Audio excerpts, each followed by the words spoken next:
Bonsoir, bienvenue sur JDR Factory dans cette deuxième émission de la saison.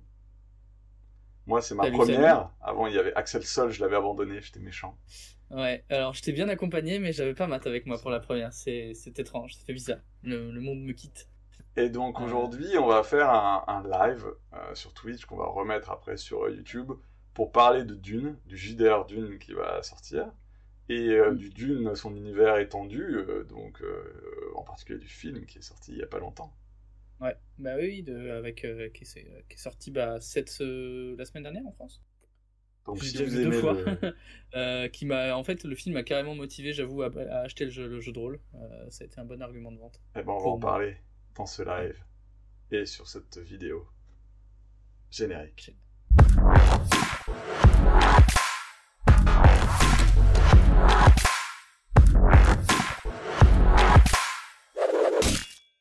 J'ai- et ben bonjour tout le monde, bonjour, je vois qu'il y a déjà des gens dans le chat, Il y a des gens dans le chat. dans le chat Twitch. Très bien. Donc n'hésitez pas, du coup ce soir on va discuter on a dit pareil de l'œuvre un peu étendue, on va discuter du jeu de rôle évidemment. Moi, j'ai récupéré le MOOC que j'ai absolument pas eu le temps de lire mais qui est très beau, où a priori il y a plein d'articles intéressants sur la vie de Frank Herbert. Bref, on va parler de Dune en long, en large et en travers. Pour ça, Matt nous a concocté pas mal de scènes très sympas et vous allez pouvoir suivre le livre avec nous et le découvrir en fait en live.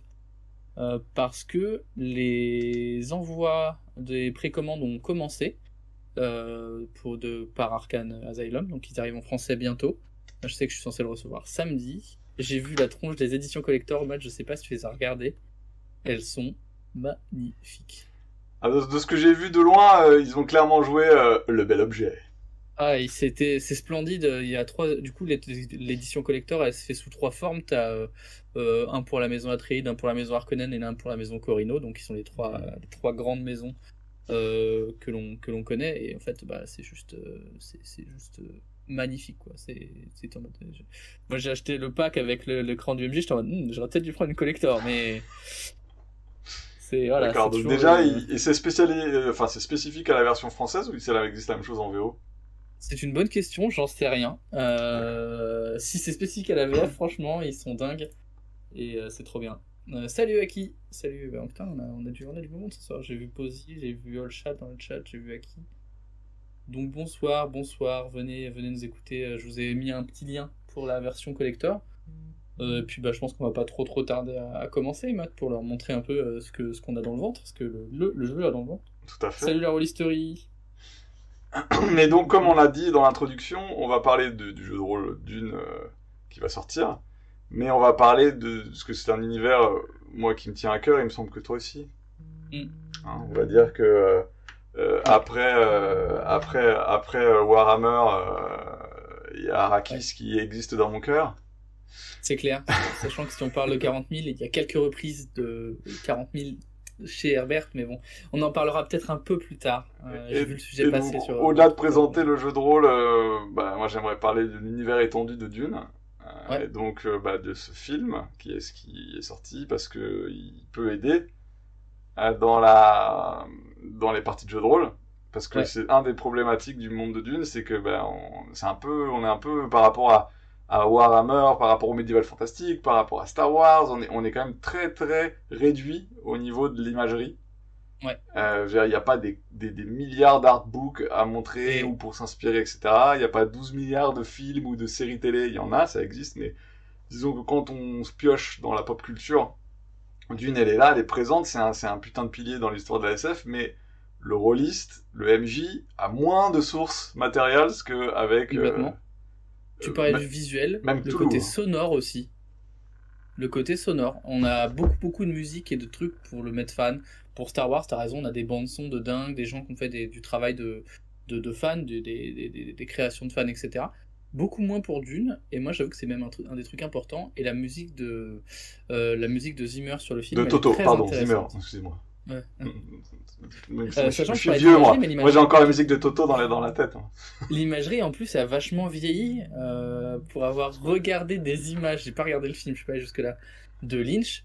Oh mon dieu, quoi, je veux pas illustrer mes parties de jeu de rôle avec ça. Je ne suis pas d'accord. Il y a Ouais, certains mais trucs bon. qui sont kitsch, qui ont vieilli, entendons-nous, mais il y a des trucs qui marchent, je trouve. Ah oui, oui, il y a des trucs qui marchent. Mais par exemple, sur les costumes et les personnages, si je devais illustrer le baron Harkonnen, j'irais 100% prendre le baron de Villeneuve plutôt que le baron de Lynch, tu vois. Je Que je trouve comprends. maintenant grotesque de nos jours. Mais pour les Bene Ouais, Gesserit ça sera. de Lynch sont beaucoup plus flippantes que celles de Ouais, ouais, Villeneuve. carrément.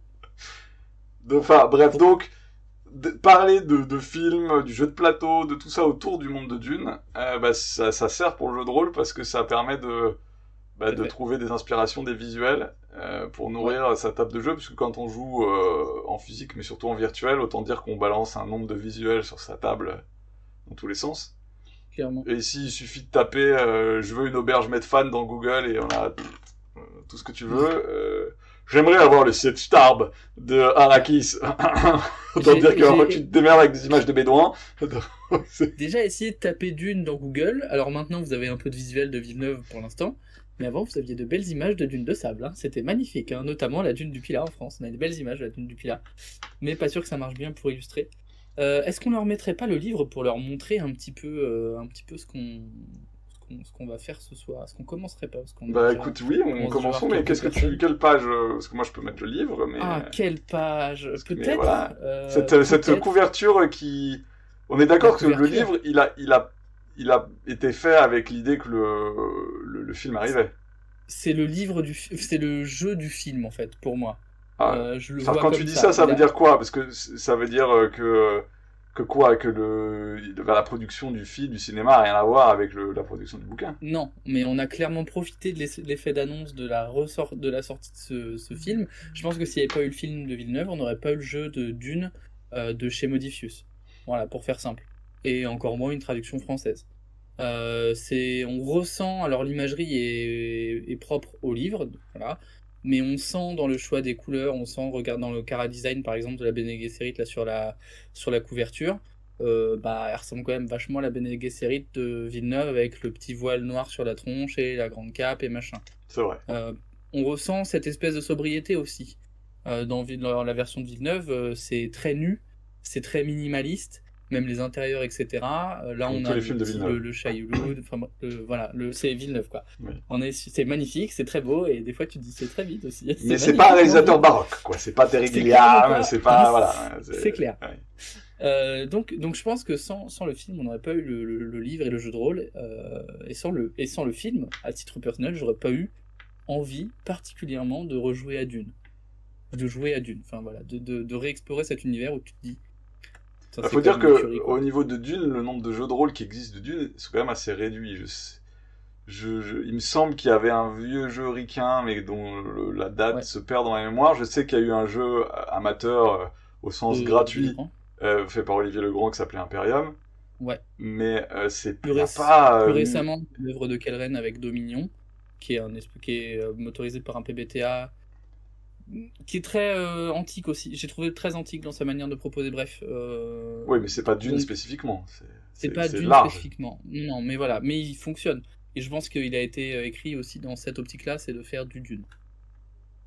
D'accord. Euh, je pense que on s'est rendu compte, moi du coup j'étais pas mal sur les réseaux, on me demande ah qu'est-ce que les gens ils pensent de ce film. Et beaucoup de gens ont dit putain ça ressemble vachement à Star Wars, ça ressemble vachement à un GOT dans l'espace, à un Game of Thrones dans l'espace, il y a plein de trucs etc. Et en fait il faut rappeler que Dune arrive avant tout ça. Ah Et oui. Dune c'est un beau précurseur et en fait ce qu'on retrouve dans les œuvres un peu actuelles, je vais reparler de Game of Thrones, bah en fait ça vient de Dune quoi et on se rend compte que par exemple la situation des Stark Et ressemble des beaucoup à la princes situation de d'ambre. la Mais tribu chut. et des princes d'or, effectivement. Mais voilà, bref, c'est une œuvre qui est quand même majeure, c'est une œuvre du coup qui est intimidante par un certain aspect, le côté gigantesque de l'univers, le côté, là, cette espèce de fresque politico-épique, bref, énorme, bah c'est pas facile à faire jouer en jeu de rôle.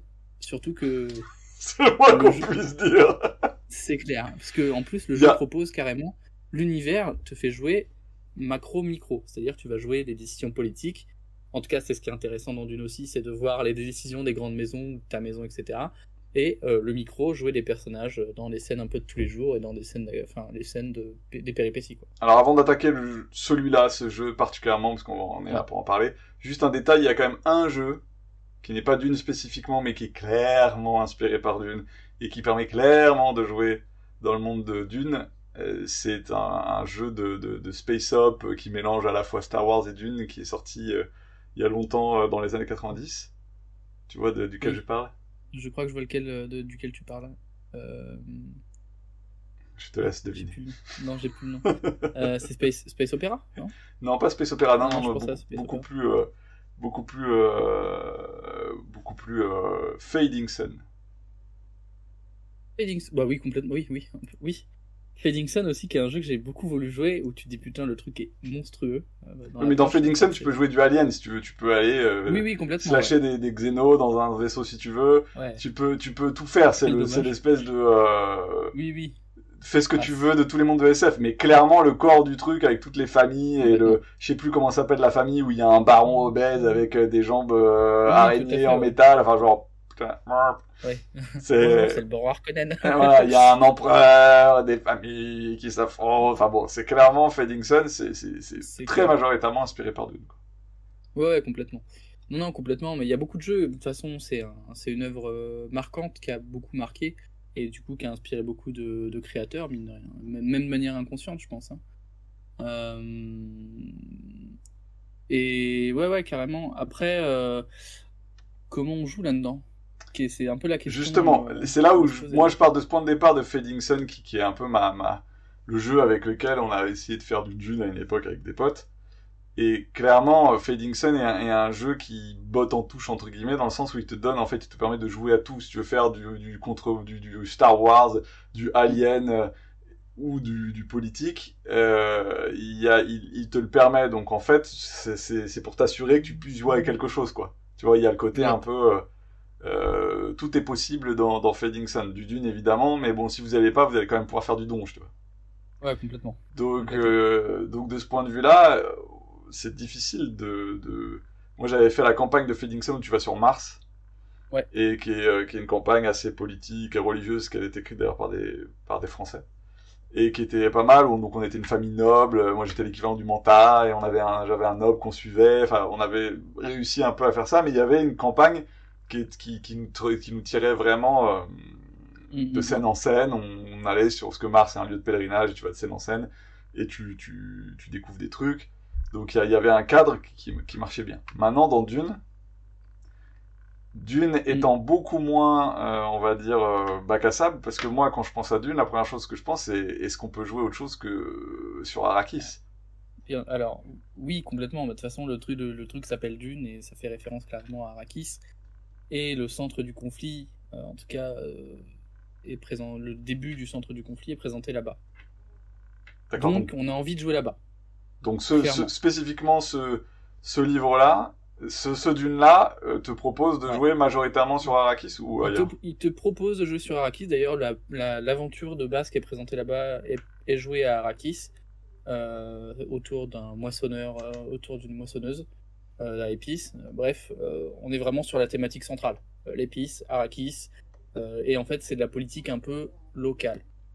Évidemment, le jeu, intelligemment, tu vas pouvoir mettre à partir de la page 17-18. Ok. Le jeu est intelligent parce qu'effectivement, ça une grosse bestiole chez moi. Le jeu est très intelligent là-dedans, c'est que jouer sur Arrakis, est-ce qu'on va pas faire des ersatz de Dune, de l'œuvre Dune? Et la réponse, elle est un peu si. On va faire des thèmes, on va faire des pistes, faire des conflits, machin, etc. Mais les Fremen, mais on risque vachement vite de se refermer. Si, par contre, on étend un peu. Donc là, on a les périodes de jeu. Donc on nous présente, je crois, 6 grandes périodes. Donc c'est sur 2 parce pages. que c'est assez. Je sais pas si c'est. Parce que tu vas du djihad butlérien, qui est quand même dans le monde de Dune, le moment où les humains décident de péter la gueule à toutes les IA. C'est ça. Voilà, exactement. la reconstruction, l'impérium, l'avènement de Muad'Dib, l'ère de l'empereur Dieu. Donc en gros, ça couvre au-delà du film de. Tout à fait. Ça suit tous les bouquins, parce que l'empereur Dieu de Dune, la grande dispersion, l'âge de l'ennemi, c'est plein de périodes. Enfin, chacune période pourrait mériter un bouquin pour faire un jeu de rôle différent, quoi, si tu veux. Complètement. Après, je pense que justement, alors Il y a beaucoup je vais dire des critiques quant à l'œuvre de Sanderson et de Anderson, pardon, et du fils de Brian Herbert. Mais justement, c'est bien, en fait, c'est bien qu'elles existent ces œuvres parce qu'elles donnent du grain à moudre à ce jeu.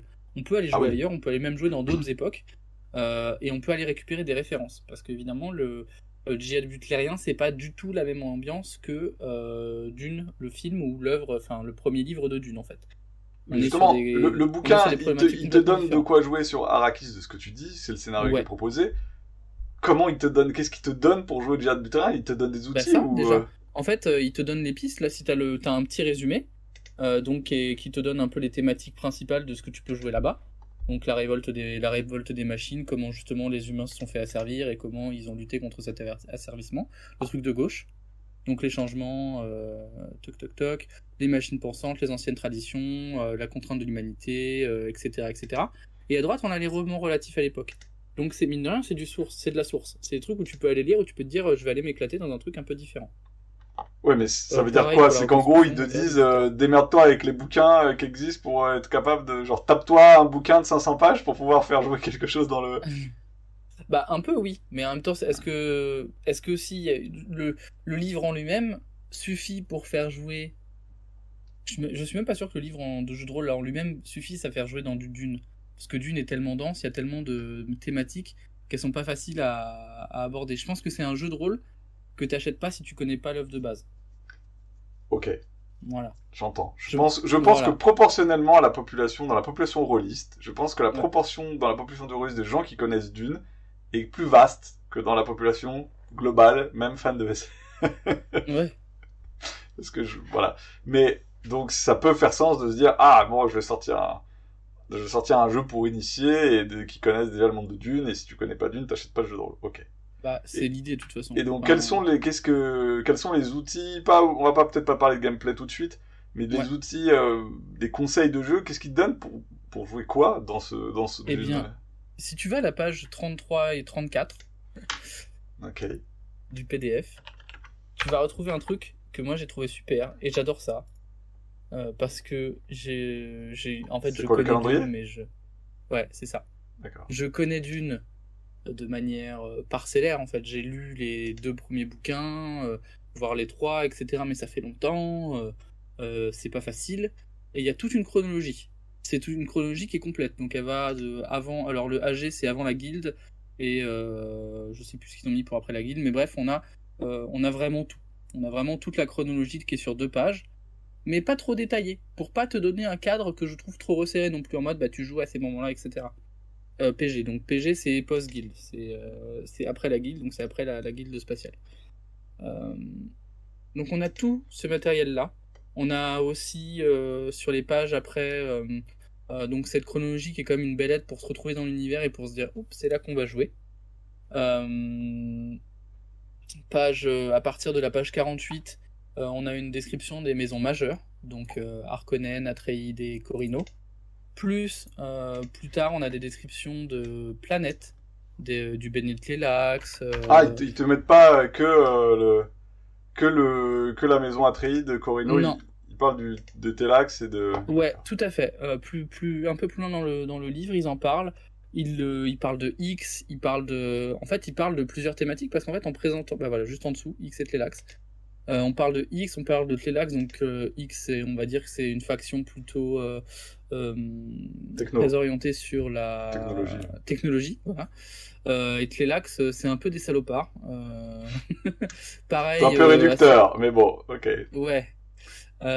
C'est des salopards avec des métamorphoses, bon, bref. Et en dessous, bah, en fait, on a des belles descriptions. Moi, j'adore. Alors, j'adore parce que ça détaille bien. On a le CHOM, on a les différentes écoles, donc Bene Gesserit, les Manta, les Dina, l'école des maîtres d'armes. Bref, on a beaucoup de lore qui est plutôt bien écrit. Moi, c'est partie des trucs que j'ai noté dans les points positifs, c'est que c'est bien écrit et c'est agréable à lire, et ça donne plein d'informations sur l'univers. D'accord, Euh, donc en gros, pour quelqu'un qui se serait pas tapé tous les bouquins, ouais. tu as un bon digest du monde, quoi. Ouais, et c'est bien écrit, t'es pas en mode putain, le lore dropping il est massif. Pour moi, c'est plutôt écrit Ah ouais, pourtant correctement. c'est difficile. Mais franchement, je trouve que la facture est plus que correcte.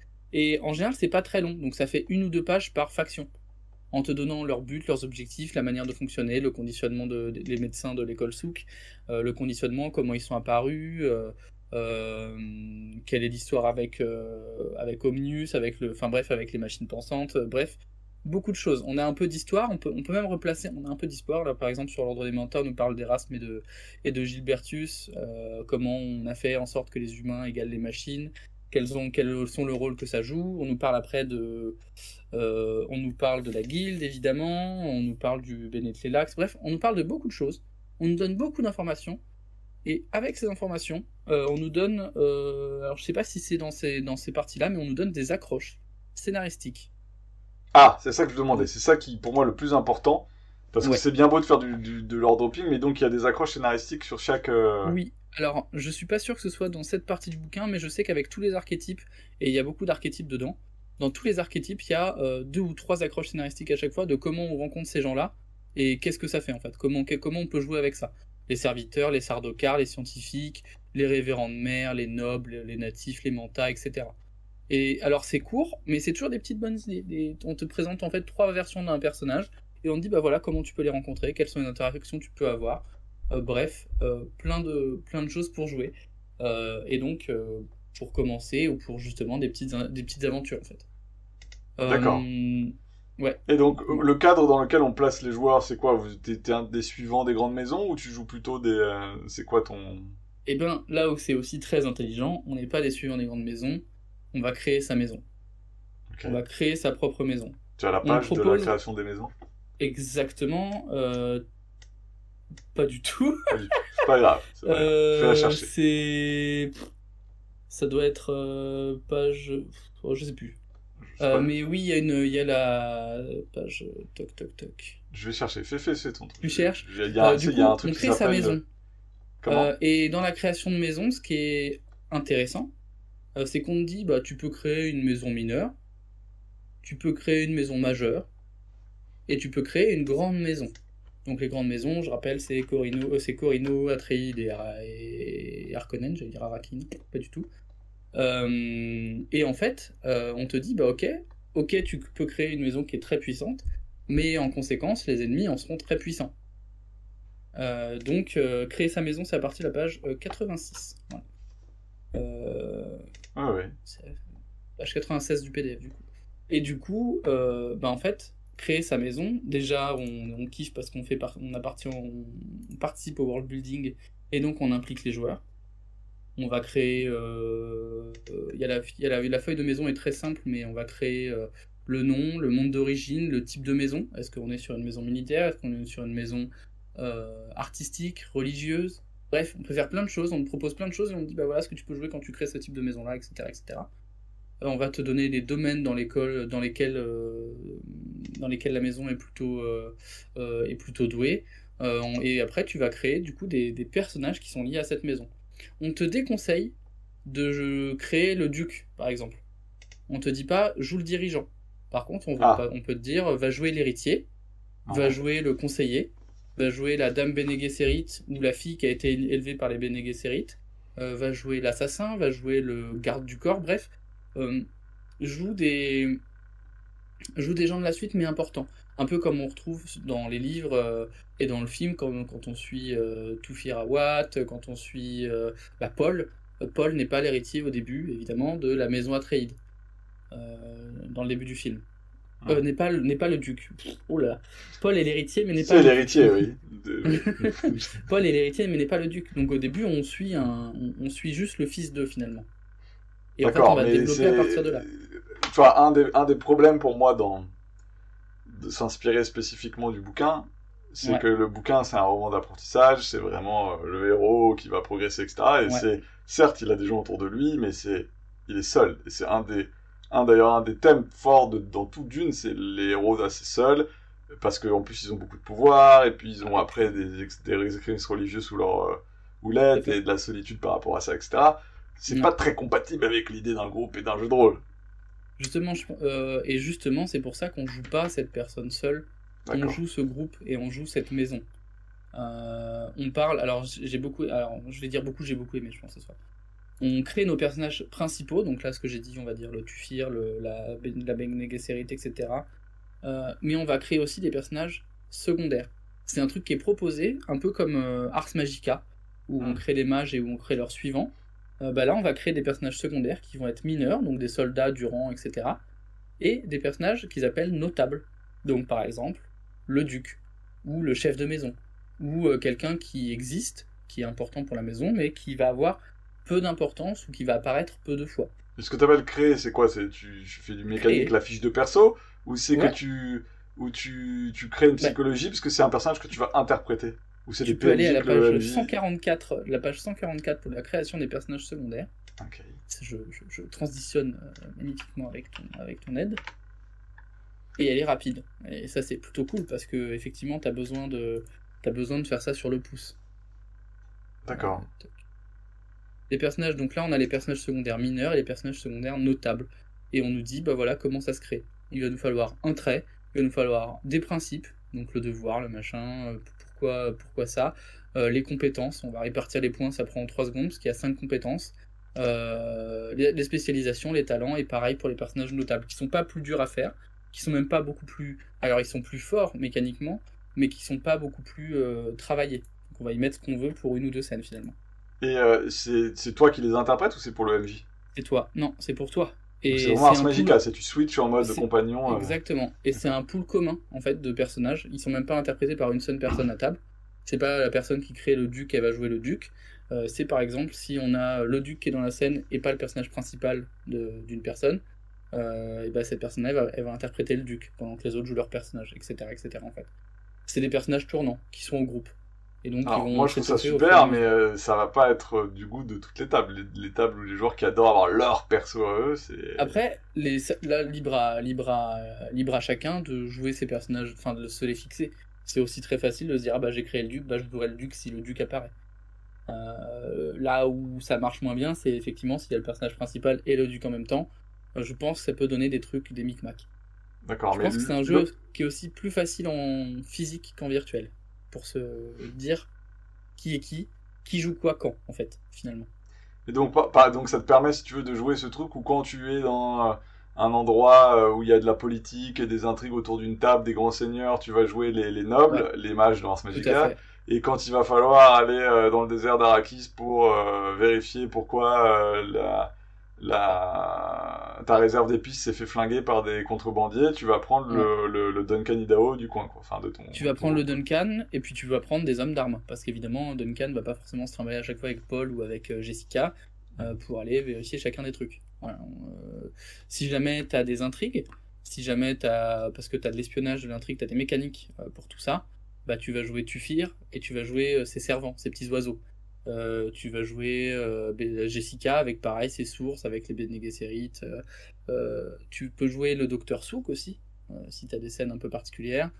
Comment on va chercher, je sais pas, de quoi soigner ou machin, bref. Euh, Tu peux jouer, en fait, du coup, en fait, cette malléabilité permet de jouer un peu tout et n'importe quoi, avec un groupe qui est vachement changeant, finalement. Alors, justement, tu parles d'un scénario qui se passe sur Arrakis avec des épices, Ouais, etc. Euh, c'est quoi le cadre, par exemple, qu'il propose du scénario où j'essaie de me projeter de comment t'imagines parce que ça peut être hyper intimidant pour un MJ ou pour les joueurs de dire bon bah tu vas jouer à côté de ouais, enfin surtout pour si tu veux pour moi le public qui peut jouer à ce jeu-là soit c'est des fanboys de l'infini donc ouais. ils connaissent parfaitement et pour eux quand tu leur parles de Dame Jessica c'est aussi clair que si tu leur parlais de la Reine d'Angleterre Maman. tu Ouais, vois. c'est ça. Et donc, si tu veux, ce public-là, dont je fais partie, est un public qui peut parfois avoir du mal ou être hyper malade en disant mais non, putain, c'est pas possible, là, on peut pas lui faire ça, c'est la scène où, tu vois, ça peut être un peu Mm. l'analyse paralysis du vieux routard. Bah, Et si t'es un joueur ou une joueuse qui découvre un peu l'univers, qui sait vaguement des choses, etc., ça va être complexe de pas tomber, enfin, tu vois, Dame Jessica, bah, j'en ai rien à foutre, moi, de cette meuf, tu vois. Genre, ouais. Alors, effectivement, je pense que sur les deux extrêmes sont pas faciles à jouer parce qu'effectivement avoir ce que j'appelle moi des ayatollahs de Dune, donc les ayatollahs d'un univers, forcément ils vont te casser la tête, c'est sûr, mais ils te cassent la tête pour un peu tous les jeux finalement. C'est-à-dire que quand c'est un univers qu'ils connaissent, ils te pètent les reins pour pas bouger la sacro-sainte timeline, ne pas bouger les sacro-saints personnages. Non, elle aurait jamais éternué à ce moment-là, elle se serait retenue avec sa maîtrise Pranabinam. C'est cool, tu vois. Mais en fait, on s'en fout dans le sens où tu peux faire un peu ce que tu veux, parce qu'on te présente plein de planètes, on te présente plein de cadres, tu peux aller jouer dans les trous. Moi, ce que j'aime dans les univers à licence, c'est jouer dans les trous. C'est jouer dans les trucs qui sont pas décrits au cinéma, par exemple. Dans le hors-champ. Ou au même moment, mais à un autre endroit. Se dire, par exemple, sur Star Wars, j'avais adoré jouer après l'épisode 3, la chasse des Jedi. Dans Star Wars, il me semble que c'est le moment de l'or le plus gros gap qu'il y a, où tu peux placer des dizaines d'années Donc il y a plein de trucs. Il y a une série, je crois, qui s'appelle... Ah non, Mandalorian, c'est après. Ouais. Et en fait, t'as plein de trucs qui se passent, et en fait, tu peux jouer ailleurs.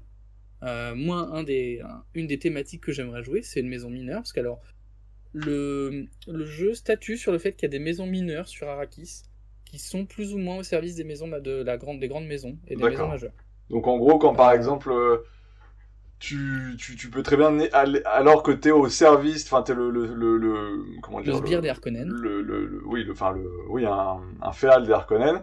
Tu peux très bien avoir pété tes économies pour voyager sur Dune, parce qu'il faut que tu renégocies ton contrat d'épices, parce que le baron est un peu en train de te centrer, quoi. D'accord. Et t'as même, là, si je ne dis pas de bêtises, alors je l'ai pas lu en entier parce que je voulais pas non plus, mais en fait, tu peux gérer l'épice à une moindre mesure. Tu as accès à l'épice en tout cas. Tu as accès à l'épice, tu as accès aux conflits d'eau, donc tu peux reproduire des conflits, des scènes, on va dire emblématiques. La moisson de l'épice, qui est, je crois, qui est là où... qui est le thème central de ce scénario. Et ben du coup, tu peux le jouer. Et comment tu règles un souci quand ta moissonneuse elle est en panne et que t'as un Chaillou un ver des sables qui arrive. Et c'est des scènes qui sont typiques de Dune. C'est même la scène emblématique de Dune. Et où t'as envie. T'as envie de savoir comment tu fais, t'as envie de savoir si t'es un enculé et tu récoltes à la place de te mettre entre guillemets à la place du Catréide pour savoir si tu sauves plutôt la moissonneuse plutôt que les humains. Avec du coup ta quote-part qui te revient et les humains te tombent à les reins. Ou si tu fais un peu comme le Duc, ou si tu trouves une autre solution. Est-ce que t'as un Freeman avec toi dans ton groupe et du coup il utilise un marteleur et il arrive à détourner le verre. Bref, tu peux, en fait, du coup, tu peux jouer dans Dune, en fait. C'est ça qui est cool, c'est que tu peux jouer dans Dune. Moi j'avoue que comme j'ai un peu lu les bouquins, les préquels de Fils, qui sont littéralement moins bien écrits, mais très intéressants pour le lore, il y a plein d'autres choses qui me donnent envie de jouer, et ça se passe pas sur Arrakis. Mais le jeu permet de jouer en dehors d'Arrakis. En particulier avec X, parce qu'il y a beaucoup d'intrigues très intéressantes avec X qui sont développées dans les préquels. Et il parle de X. On l'a vu un peu plus haut, mais t'as une description de X, donc de la faction, et t'as une description de leur planète. Et donc à partir de là, tu peux jouer sur X des intrigues de X. Tu peux jouer, tu peux jouer sur Caladan, tu peux jouer sur Giedi Prime. Tu peux jouer, tu peux jouer sur la planète de Shaddam et dans son vaisseau cathédrale là, son truc mouvant là. Bref, tu peux jouer partout. En fait, tout est plutôt bien décrit. On te décrit même, il y a toute une partie où on décrit les personnages emblématiques. Donc on te décrit avec des stats. On te décrit Shaddam, on te décrit Jessica, on te décrit. Ah merde, si ça a des stats, on peut les tuer, ça veut dire. Cerulan. Du coup, en fait, on te décrit un peu tous les personnages principaux et c'est clairement une invitation à dire, jouez avec les gars. Et faites-en un peu ce que vous voulez finalement. Est-ce que c'est, est-ce que vous allez changer l'histoire? Est-ce que vous allez la maintenir? Est-ce que vous allez essayer de, voilà. Clairement pour moi, le conseil que je pourrais donner si je jouais à Dune, moi en tant qu'MJ, ce serait de jouer des what if. Clairement. Genre, what if Paul Muad'Dib meurt. Ouais. Genre, what if on commence au moment où les Atreides se font cintrer par les Harkonnen, sauf que ils réussissent leur coup et ils butent Paul, mais pas Jessica. Ouais, complètement. Et toi, t'as réussi à fuir, t'es un des à la Gurney Alex style, t'es un des gars qui a fui et qui allait se réfugier dans le désert. Tu sais que ta reine existe toujours, mais le fils héritier est mort. Ouais, sachant qu'en plus, t'as toute la problématique autour de la trahison potentielle de Jessica. Tu joues un peu à Résistance de role-playing game, puisque là, t'es en mode... aller poser des bombes chez les Complètement. Harkonnen, mais voilà, c'est un cadre qui peut être... Mm. Ok. Et sinon, dans la chronologie que tu disais, pour ceux qui aiment bien, je trouve pour moi, un des moments les plus libres, c'est la grande dispersion. Bah oui. Ah ouais, clairement. C'est-à-dire, c'est le Mais moment où, en gros, l'Imperium s'écroule, c'est la grande dispersion, et là, pour le coup, bon, c'est bien de jouer avec bah, des joueurs qui connaissent quand même le lore, etc., mais dans la grande dispersion, tout est possible, puisqu'il n'y a plus de trucs centralisés, il y a plus de... En plus, je crois qu'Arrakis est bah, complètement devenue oui. verte, et donc il y Mais a même plus justement, d'épices, on est obligé de sauver les derniers vers pour regarder de l'épice, enfin, c'est... Voilà, tu vois, c'est... c'est même là où on peut faire jouer des néophytes dans les parties les moins connues en leur disant bah, qu'est-ce que vous faites vous en fait. C'est pour ça que j'aimerais bien jouer avec un groupe qui connaît pas beaucoup d'une. Ouais, mais la grande Pour... dispersion pour les néophytes, c'est compliqué parce que t'es obligé de leur faire. Alors, qu'est-ce qui s'est passé avant? Bah oui, non, en fait, si t'arrives si t'es, alors peut-être pas au moment de la grande dispersion, mais quelques années après, etc., dans un Ah, t'es contexte quand où même t'es obligé peut-être coupé des trucs. d'expliquer qu'il y a un empereur qui a vécu pendant 1000 ans, c'était un mec symbiote avec un verre. En fait, ça commence à devenir beaucoup de drops dans le, genre. Ouais, mais t'es pas obligé de le dropper, ou alors tu le fais au fur et à mesure. Finalement, ils vont le découvrir, ils vont découvrir des archives, des machins, etc., et tu leur présentes ce que tu trouves intéressant, et bref, on va partir un peu loin. Mais en fait, le jeu permet tout ça. Il dit bah voilà, on te donne plein de trucs. Je suis pas sûr qu'il y ait dans les personnages, je suis pas sûr qu'il y ait les après le premier roman pour l'instant. Est-ce que ça va faire l'objet de De quoi, bah pardon? non, Il y a déjà des suppléments de pour le jeu vidéo? supplément. Je sais pas. Ah, d'accord. Mais pour l'instant, je crois pas qu'il y ait En VO? en VO, ça me dit rien, mais je suis sûr que le premier, là en tout cas, c'est centré sur le premier roman. Donc on n'a pas les taux 2 quoi, par exemple. Hmm. On a Peter, on a Vladimir, enfin bref, on a plein de choses qui sont classées par maison, mais on n'a pas les trucs plus tard. Donc, en tout cas, ce que tu es en train de Euh, dire pour l'instant, c'est que le bouquin fait un bon travail de résumé et de bah, pistes de jeu. pour moi, qui ai commencé à relire Dune et qui ai vu le film récemment, où je suis en mode ah putain c'est trop cool sa mère, ouais, carrément. D'accord. Pour un giga hardcore fan, peut-être qu'il va se dire putain, il n'y a pas assez de trucs dedans. Ok, Mais en ça, même je ne temps, sais fallait pas. pas. Mais est-ce que... Il y a un truc que j'ai remarqué en feuilletant le bouquin, je l'ai pas lu aussi autant que toi, je l'ai feuilleté. Ouais. Au début de l'émission, je disais que c'était le problème d'un fan de Dune et d'un maître du jeu fan de Dune, c'est le peu de visuels qu'on a pour illustrer le monde. Et j'ai l'impression que le bouquin Mm. est un peu short en visuel, Ouais. justement. Il y a des visuels qui. Alors, il y a pas mal de. Il y a beaucoup de visuels dans le livre en soi, hein. Il y a vraiment Ah, beaucoup d'accord. d'illustrations. On illustre beaucoup les personnages, genre les agents, les sœurs Bene Gesserit. Mais t'en as une à chaque fois, ou un à chaque fois. On te montre quelques planètes. Mais il y a peu d'illustrations d'environnement que moi j'aime beaucoup. Alors, on illustre beaucoup Arrakis en fait. T'as beaucoup de belles illustrations d'Arrakis, etc. Mais par exemple, quand on te parle de Caladan, t'aimerais bien avoir des images de Caladan. Quand on te parle de Giedi Prime, qui est une planète hyper presque punk en fait, dans son aspect presque cyberpunk dans son aspect, t'aimerais bien avoir quelques visuels d'ambiance ou quelques visuels du baron au hasard, bref. Ah, il n'y a pas de Et visuel du tout du baron, ah oui. non, j'en ai pas. Alors j'en ai pas vu. Alors après, est-ce que je l'ai raté mais non, parce que même dans là où on présente les personnages de l'univers, il n'y a pas quoi. Je suis même pas. Je crois qu'il y a une illustration de Giedi Prime qui est coupée, qui est juste la planète, mais du coup c'est léger Hmm. finalement. Effectivement, là-dessus le film va faire beaucoup de bien. Je pense qu'il y a des gens qui vont s'emparer de ça pour faire des fan art, pour Enfin, faire des il y a concept cette art, illustration pour faire... qui parlera aux fans. Voilà. Oui, tout à fait. Qui permet c'est très c'est Lynch style comme Ouais. illustration, celle-là. Mais j'en ai trouvé une, j'en cherche une autre là, je vais la trouver, où on voit un vaisseau de la guilde. Et là, pour Mm. le coup, le vaisseau de la guilde est clairement Villeneuve style. Et on sent qu'ils ont repris les visuels de Villeneuve Oui, pour. oui, tout à fait. Pareil pour les ornithoptères, enfin, Donc ça, pareil pour c'est bien, les parce que pour visuels le de coup, dans le base. film de Villeneuve, les ornithoptères, ils déchirent. Ouais, ils sont carrément classe. Mais de toute façon, les vaisseaux de Villeneuve, je les trouve vraiment chouettes. On avait parlé un tout petit peu avant, mais dans ce style très Spielbergien finalement, avec les belles lumières qui coupent la fumée, les formes rondes, ovoïdes, etc. Dans le chat, vous parlez au niveau des propositions, ouais, par exemple, jouer sur Caladan après le départ des Atreides. C'est trop cool. C'est directement dans l'époque des films, oui, des livres. Oui, bah, gère la maison quand ton chef est pas là et surtout qu'il s'est fait slasher, quoi. Bah, clairement, qu'est-ce qui se passe? Comment ça se réorganise? Parce qu'il doit rester un peu de personnel Atreides là-bas. Bah, il doit y avoir une guerre de succession, j'imagine. Potentiellement. Qu'est-ce qu'on fait avec le riz?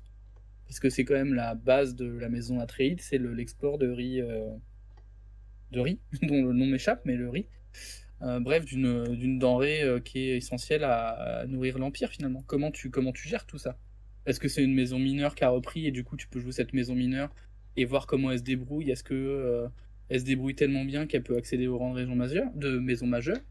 Oui, sachant qu'effectivement, ton ennemi principal, c'est les Harkonnen qui, j'imagine, s'ils ont fait tout ce qu'ils ont fait pour se débarrasser d'Atreides, ils ont bien dû donner des pleins pouvoirs à une maison mineure pour faire le ménage aussi sur Caladan et être sûr que, tu vois, ça... Et comment tu gères ça? Parce que comment tu gères du coup cette maison mineure face à une maison mineure, puis face à une maison majeure? Est-ce que, voilà, comment tu t'en sors? Est-ce que tu passerais... Page 108. Est-ce que tu veux parler du système de jeu maintenant un petit peu? Eh ben justement. Parce qu'on parle de jeu de rôle, là on fait l'univers. Mais c'est un jeu de rôle, donc il y a des mécaniques. On va au système et on va au premier recueil du livre. Ah, ça c'est un détail qu'on a remarqué.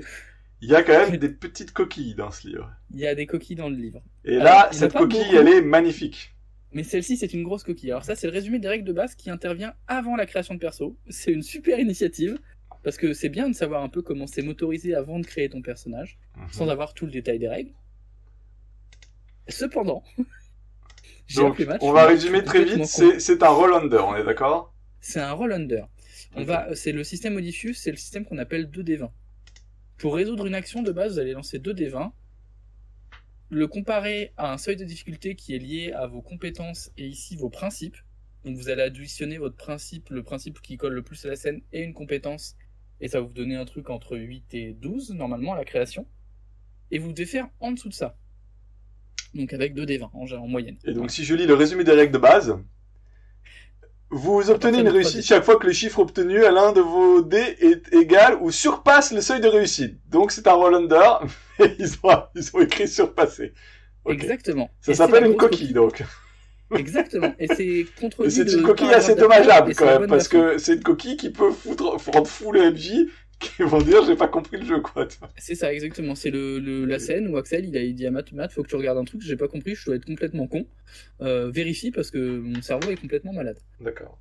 Le jeu est simple. Alors je sais pas si t'as les feuilles de personnages, je te les ai envoyées, mais je sais pas si, en tout cas c'est dans le bouquin. Ok, je vais les chercher. Et les feuilles de personnages et les feuilles de maison sont simplissimes.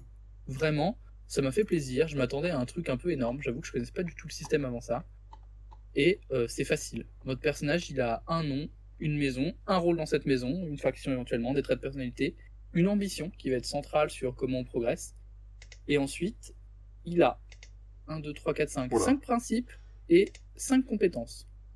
Les principes, c'est devoir, domination, foi, justice, vérité. C'est qu'est-ce qui est important pour lui dans sa vie, avec des maximes, donc pour clarifier.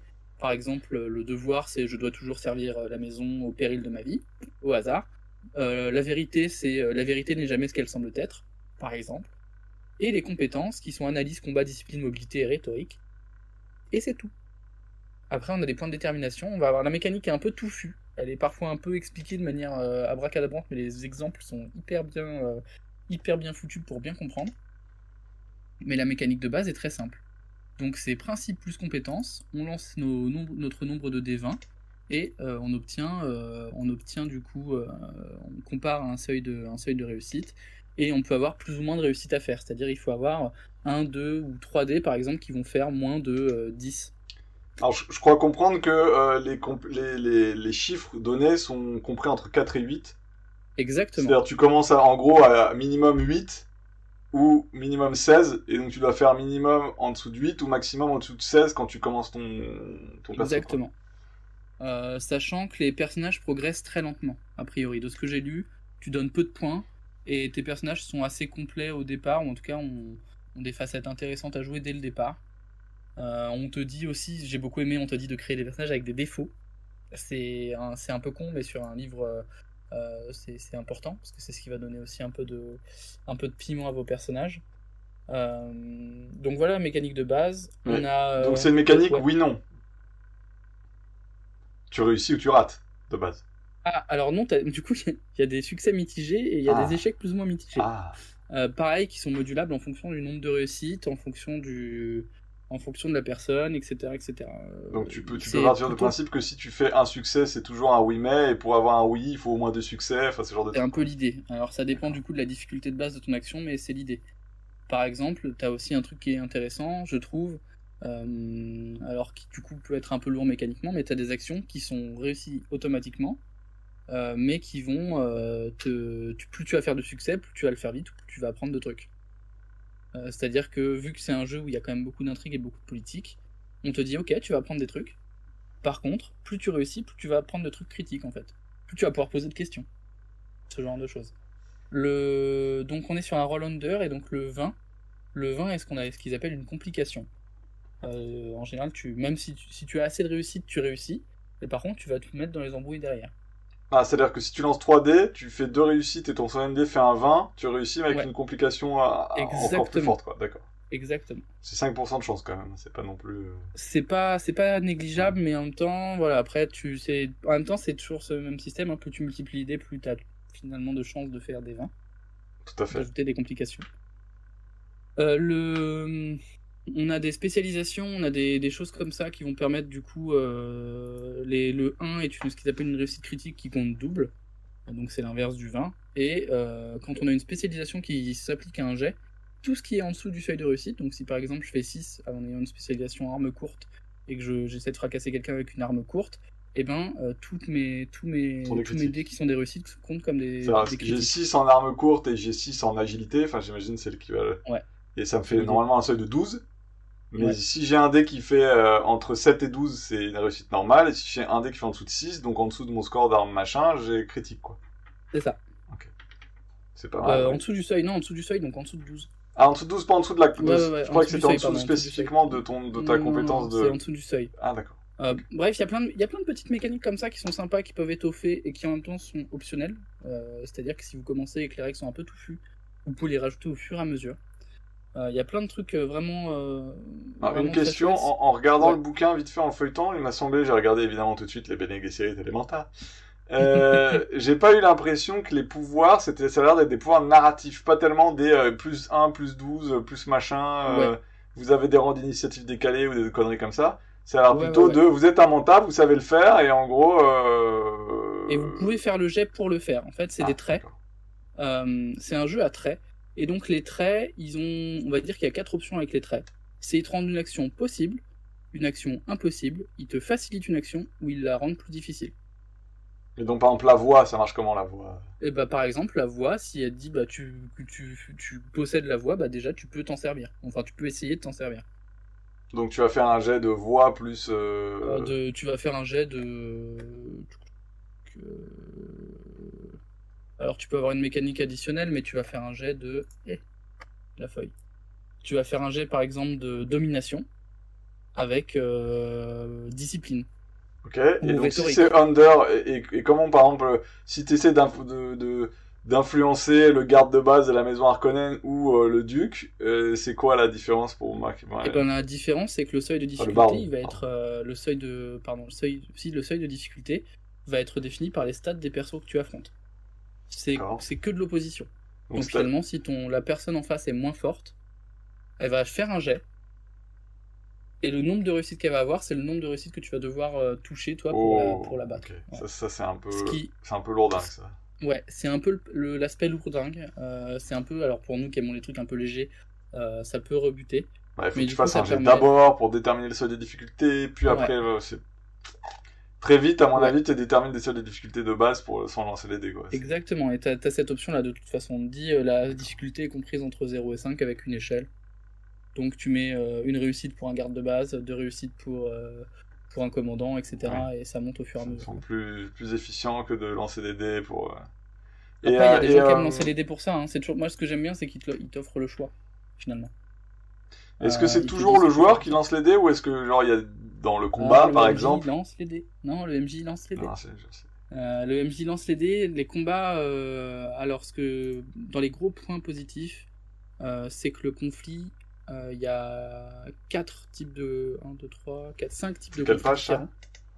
différents. Tu as le duel, l'escarmouche, Tu me la donnes. guerre, l'espionnage et l'intrigue. Donc tout ce qui est social n'est pas laissé au second plan. Est-ce que tu as une petite page pour moi? Oui. Non. Non. Si. Résumé conflit, page 174. Ça doit être pas loin. 174. Aperçu du conflit, d'accord. Et donc en fait, les règles vont être à peu près toutes les mêmes, avec des petites variations en dessous en fonction des différentes. Il y a une grosse idée de déplacement, d'atouts, etc., qui sont les objets, qui sont les renseignements, et tout ça. C'est très intéressant, c'est un peu ce que je trouve. Je trouve les explications plus compliquées que ce que ça doit être en jeu, ce qui n'est pas souvent bon signe. Mais comme je disais, les exemples sont vraiment très chouettes. Ouais, Albator, c'est un peu costaud. Il y a pas mal de lectures. Il y a beaucoup de résumés, donc ça c'est très cool. Il y a toujours tes petits encarts d'aperçus du conflit qui te permettent de tout comprendre ce qui se passe, en n'y passant pas 12 pages. Il y a beaucoup d'écriture pour bien spécifier les différents cas de figure, et des fois c'est un peu trop. Mais les exemples sont toujours là pour bien Et donc quand expliquer. tu fais la bagarre, t'as un jet pour les joueurs et un jet pour les mecs d'en face. Exactement. Ça c'est à Et toi, à moi, à l'ancienne, Donjons et Dragons, on n'a pas changé, ouais. on n'a pas évolué, on est toujours là. D'accord. Bah, en fait, ça va plus vite parce que t'es plus vite en fait, ça va plus vite parce que t'as pas beaucoup de PV, quoi. Ah, il y a des PV, parce que je Clairement. vous en ai pas parlé. Alors, c'est pas des PV, non, mais justement, en fait, c'est lié à ta valeur de combat quand tu te bats. C'est lié à ta valeur de. C'est lié à ta valeur de discipline quand t'es, ou d'analyse quand t'es en train d'intriguer, de rhétorique, bref. Et en fait, c'est des seuils. C'est ce qu'ils appellent des actions étendues, mais globalement, en gros, t'es KO en 2 tours, quoi. Enfin, t'es hors jeu en 2 tours. D'accord. Tu rates. Mais pareil pour la personne en face. On te dit les personnages mineurs, bah si tu réussis, ils sont quick. Et par contre, si c'est des. Et donc si c'est un à toi, à moi, il y a des règles d'initiative? Oui, Parce que celui qui lance les dés d'abord a un avantage certain quand même, parce que... tout à fait. Et l'initiative est donnée aux joueurs par défaut, sauf embuscade. Et on peut garder l'initiative pour quelqu'un de son groupe en dépensant des points d'impulsion. Sinon, ça passe à quelqu'un d'en face. Et en fait, tu as ce jeu-là. Alors, personne ne joue pas sur un round. C'est-à-dire que si même tu gardes l'initiative, bah, ils finiront par jouer à la fin. Mais ça coûte des points et c'est une économie. En fait, il y a pas mal de jauges à gérer. C'est quoi donc Et, les points de... impulsion, Les points, t'as dit les points de... c'est des points d'impulsion. Donc ça, il y a combien de jauges dans le... Il y a impulsion, détermination. J'ai un petit résumé de ce que tu fais. Hop. Les points de détermination qu'on voit sur la fiche en bas à droite permettent d'obtenir des réussites critiques automatiques, de relancer des dés, de créer, retirer, modifier des traits, d'effectuer des actions supplémentaires en conflit. Il y a des cas de figure dans le cas où une maxime concorde pas avec la scène où on est en conflit. Bref, c'est intéressant, je pense, justement, ça mécanise le côté roleplay de la maxime. On peut acheter des dés, parce qu'il y a toute une mécanique d'achat de dés, en fait. C'est tout l'intérêt, c'est qu'on dit 2d20, mais on peut monter facilement, je pense, à 5d20 pour un jet, et donc réussir plus facilement ou échouer plus Et lourdement. donc avoir plus de complications aussi, parce que tu multiplies tes chances de faire un 20. Exactement. Ou un 1 d'ailleurs. Exactement. Mais du coup, il y a toute une économie d'impulsion, notamment, où on peut acheter des dés, on peut dépenser aussi des points de... Enfin, on peut donner des points de menace au MJ, qui pourra s'en servir pour faire la même chose pour ses PNJ. Là-dessus, ça m'a beaucoup rappelé le système des blancs et des noirs sur Star Wars FFG, où tu as cette économie circulaire entre les joueurs et le MJ, où ça circule tout le temps, où on se donne des points, on peut enrichir nos actions, mais on enrichit aussi l'opposition derrière, quoi. En disant, ok, là je veux me donner plus de chances de réussir, par contre, plus tard, je vais peut-être me le manger lourd dans la... D'accord, et alors ça m'a pas l'air d'être une grande modernité, mais est-ce que ça te semble que ça tourne ou ça a l'air d'être... Je sens... ça. Honnêtement, j'ai très envie de le tester parce que je pense que ça tourne, Ok. mais c'est un jeu qui demande un apprentissage. Parce que Clairement. il me semble que quand t'es joueur, si tu vois, au début t'arrives, tu dois te taper le monde. Ouais. Tu dois rentrer dedans, dans ton personnage, et en plus tu dois gérer genre deux ou trois ressources sur ton perso, Ouais, etc., ouais, ça commence à faire beaucoup là. Hein. Enfin, c'est velu quoi. C'est pas le jeu de rôle d'initiation. Clairement, c'est clairement pas un jeu de rôle que tu sors pour la première fois en mode vous que vous voulez commencer le jeu de rôle, vous ne connaissez pas Dune, venez tester Dune, aventure dans l'Imperium.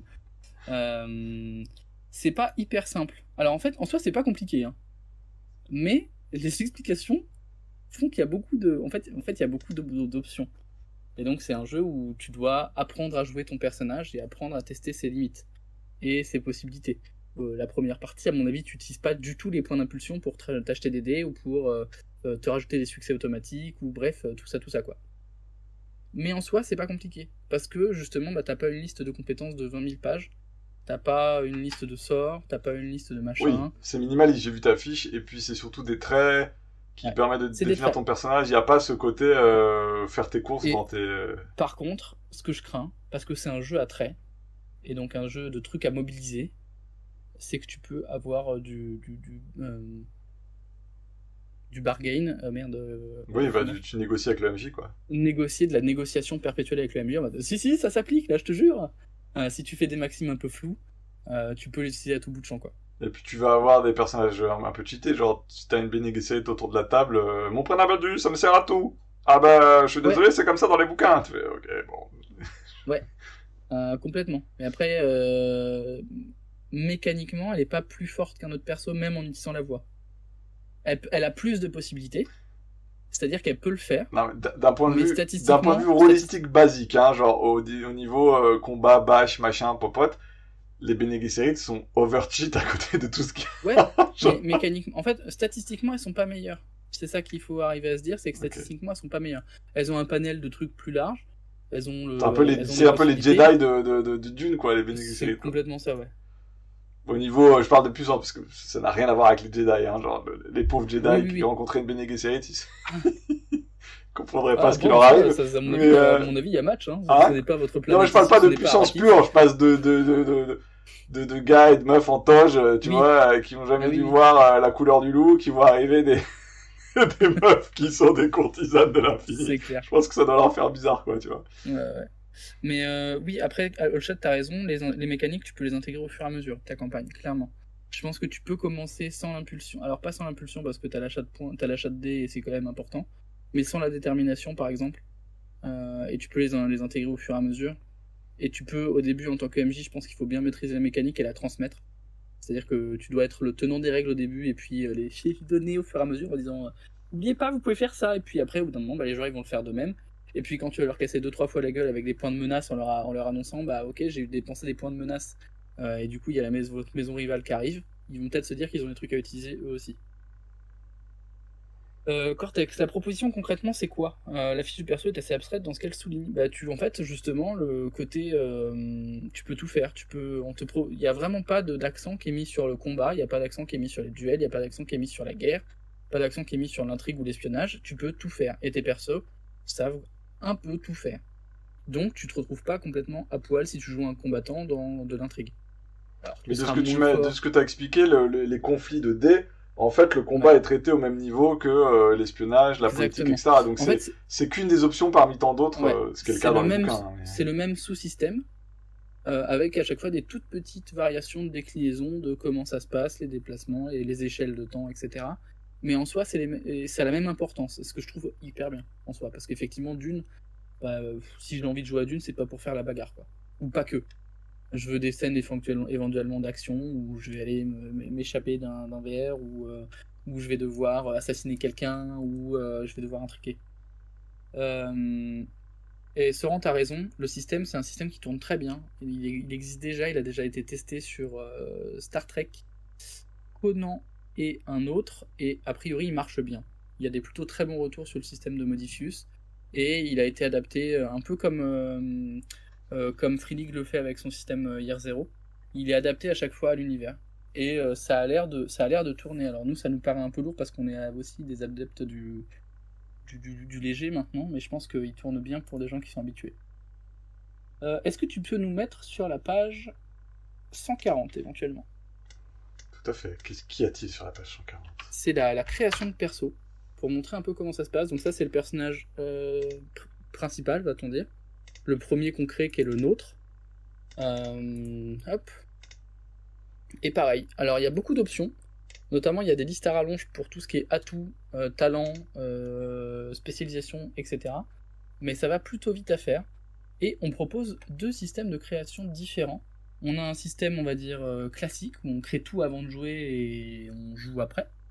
Donc on fait son perso, entre guillemets on optimise, on fait ses calculs, on décide de ce qu'on veut jouer. Et il y a une création en jeu, qui est une plutôt bonne idée, où on l'explique un peu plus tard. Mais comment ça se passe? Donc on crée moins de choses, et après on crée au fur et à mesure du jeu des scènes qu'on rencontre, de ce qu'on fait, des points forts, des points faibles, tout ça, tout ça. Donc la création de perso est assez cool. Alors moi j'adore créer des persos, donc forcément ça me parle d'avoir des trucs hyper customisables, avoir des listes de talents, avoir des machins, des trucs, des bidules, etc., Tu me etc. dis qu'il n'y avait pas de liste de compétences. Alors pas de compétences, mais t'as des... Alors ce qu'ils appellent des talents, c'est des petits bonus mécaniques. Ah, quand Ça même. va être des spécialisations, des machins, des atouts. Alors les atouts sont les armes, mais ça peut aussi être les informations qu'on a, des renseignements, des trucs comme ça, et qui vont intervenir en jeu avec le même poids mécanique, encore une fois, entre ce qui est tangible et intangible. Il y a beaucoup cette notion de tangibilité et d'intangibilité. Très bien. Donc, Et c'est... on va encore parler création de personnages, mais si tu vas à la page 232 du PDF, Mhm.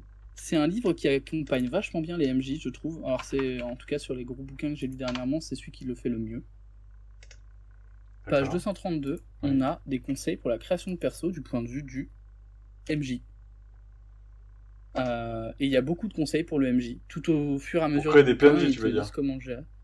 Hein? Pour créer des PNJ. Non, là c'est pour créer les personnages avec vos joueurs. Ah. On te parle de session 0. Déjà, c'est... Voilà. Enfin, moi, dans un gros bouquin de trucs, j'avais jamais lu ça, je crois. Bah, Euh, aujourd'hui, c'est quand même difficile avec tout le travail qui a été fait sur, sur Ouais, justement mais la préparation, la session 0, des... l'univers. Enfin, c'est difficile de, sur Warhammer de... V4, je me rappelle pas avoir entendu parler de session 0 et de Ouais, mais c'est un comment vieux on mène une dinosaure, Warhammer. partie. Alors, t'as toujours des conseils, mais là, je trouve que les conseils sont plutôt bien amenés. Il y a plein... Comme je dis, il y a toujours des petites... des différents types de scènes d'introduction. Là, sur la page où t'es juste en bas à gauche, t'as plusieurs types de scènes d'introduction pour poser des ambiances différentes. On t'explique tout ça. On t'explique comment on écrit une aventure pour ressembler à Dune ou pour jouer dans cet univers. On te parle de comment on gère des joueurs. Si tu vas à les pages 238, tu as de quoi gérer les joueurs et les différents types entre guillemets de personnalités. Comment ça se passe. Pareil.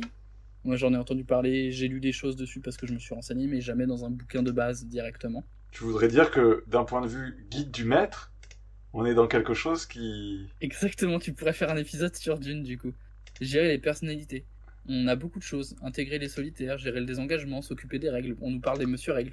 Ah, attends, Parce mais là, qu'effectivement, tu c'est auras bien, là, forcément des ils sont monsieur dans le règles. futur, là. C'est bien. Ils sont dans le... Non, non, mais c'est vraiment... Je trouve que les dernières sorties... pour moi, Cortex, alors je lis pas mal de trucs et j'achète pas mal de trucs. Gros travail sur ce bouquin et j'avais jamais vu... J'avais lu ça sur un... Alors pareil, sur des grosses œuvres. Effectivement, sur les petites œuvres, maintenant, on a l'habitude d'en entendre parler. Tout ça. Et là, il y a tout un chapitre sur... j'ai plus la page. Tuc, tuc, tuc. La gestion du confort et du consentement. C'est la page juste après, donc si tu veux juste scroll d'une page. Parce qu'effectivement, on est sur des thématiques qui peuvent être un peu... voilà, quoi. Qui peuvent être un peu ardues.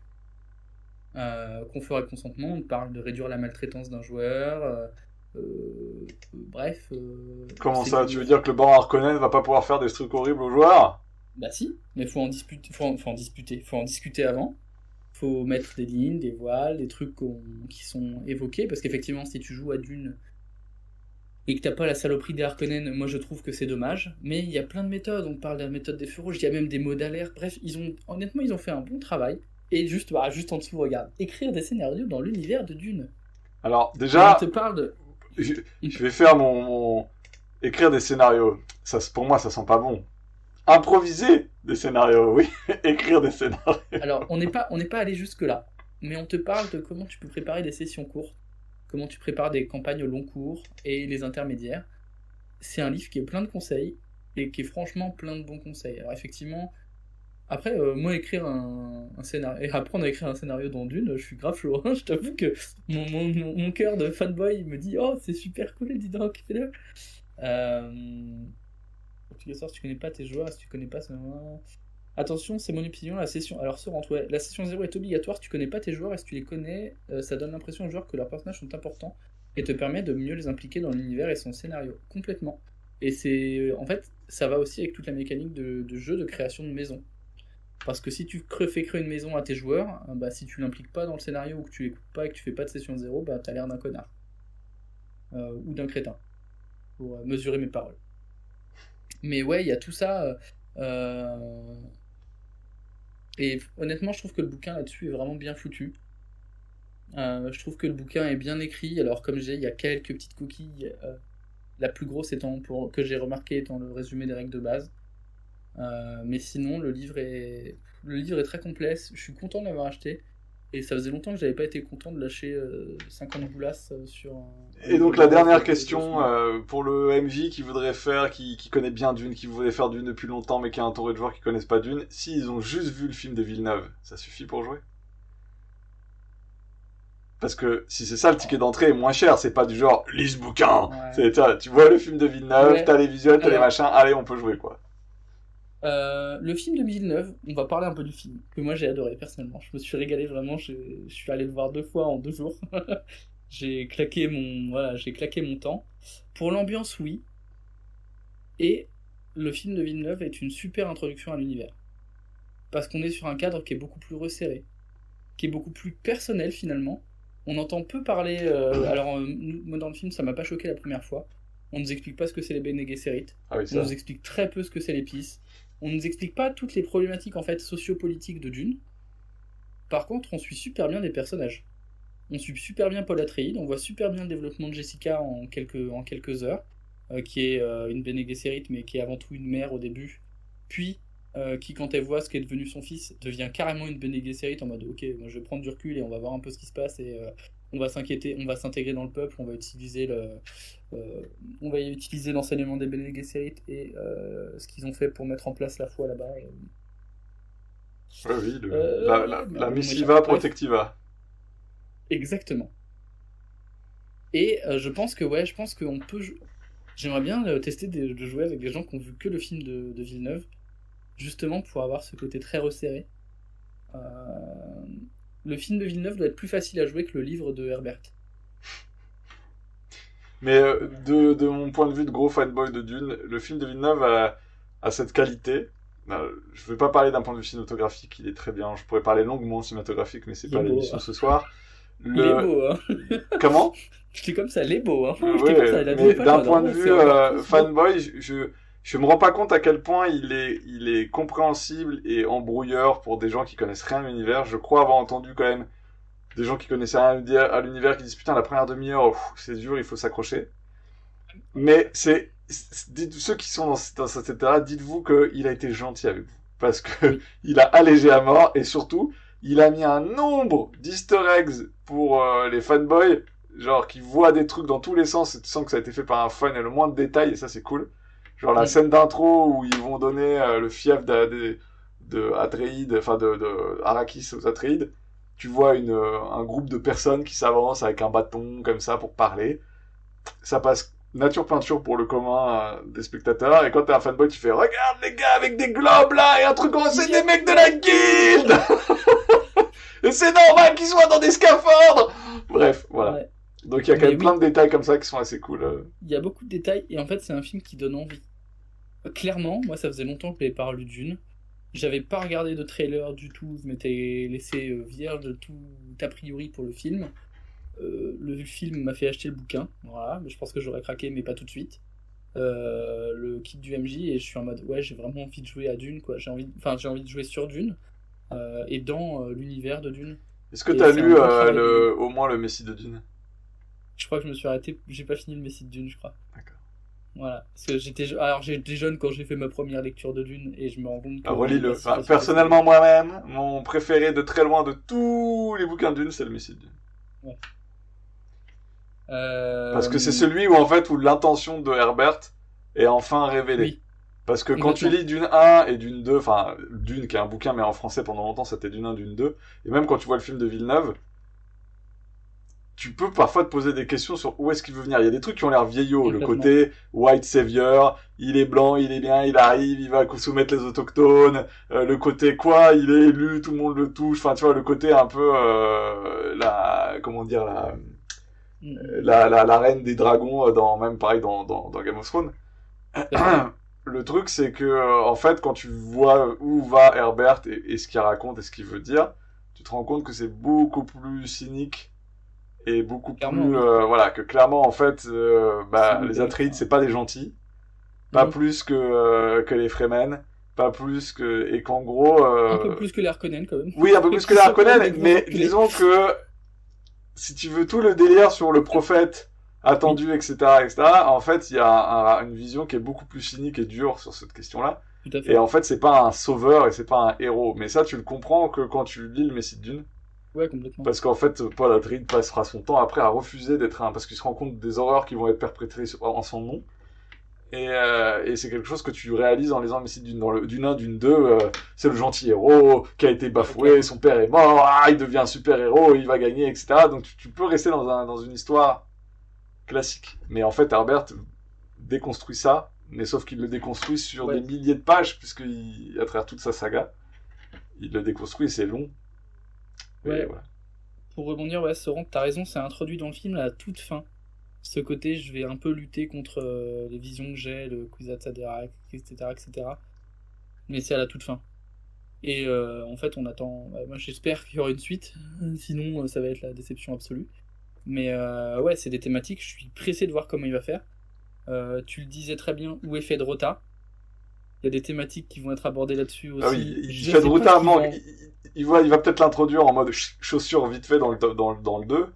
Mais Mais bon. ouais, il y a des trucs. Il a fait des choix. Et je suis curieux de voir où on mène ses choix.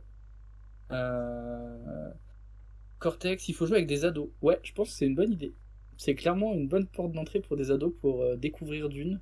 C'est les faire jouer à Dune et leur faire passer des parties de dingue. Et ils disent: Oui, mais tu oh, leur donnes donc regarde, les rôles des et tu subalternes. leur Parce que... montres le petit livre. Comme ça, tu dis: tu vois, l'univers de Dune, c'est bien. Mange. Et il devient une personne correcte. Voilà. Ouais, les chiffres sont très bons. En Europe, je suis pas étonné. Je Ouais, pense ça va que ça va cartonner marcher en aux Europe. États-Unis parce que c'est Villeneuve. Aux États-Unis, Euh, ça sort la semaine prochaine, je crois. 22 octobre, Parce qu'en gros, dans un mois. les Américains ont décidé de faire le streaming first. Et Oui, à cause c'était de con. ça, tous les fans de cinéma, maintenant, en fait, l'Europe a l'avantage de voir sortir tous les films Ouais. en priorité en Europe.